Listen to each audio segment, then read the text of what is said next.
On a ici E, F, G, des espaces vectoriels de dimension finie, U, une application linéaire de E dans G, et V, une application linéaire de F dans G. Et on nous demande de montrer que IMU est inclus dans IMV si et seulement si il existe une application linéaire W de E dans F telle que U égale V rond U. Cette implication-là étant évidente, on va se contenter uniquement de montrer l'implication réciproque. Il s'agit ici, sous cette hypothèse-là, de réussir à construire une application linéaire W de E dans F telle que U égale V rond W. Pour définir W qui agit sur les vecteurs de E, on devra donner l'action de W sur une base de E ou sur des sous-espaces vectoriels supplémentaires dans E. Et pour tester ou valider cette égalité-là entre cette application linéaire-là et celle-là qui agissent tous deux sur les vecteurs de E, on comparera également l'action de ces deux applications linéaires-là sur les vecteurs d'une base de E ou sur des sous-espaces vectoriels supplémentaires dans E. On a donc très besoin d'introduire une base de E adaptée au problème posé ou à une décomposition de E en somme de sous-espaces vectoriels supplémentaires dans E.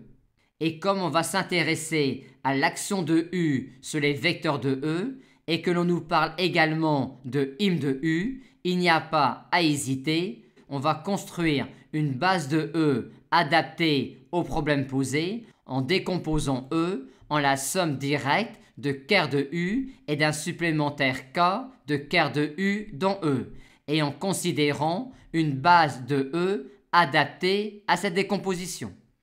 On a alors tout de suite, et c'est la version forte du théorème d'Urand, que U induit un isomorphisme de K sur IM de U. En appliquant donc U à une base de K, on obtient une base de IM de U.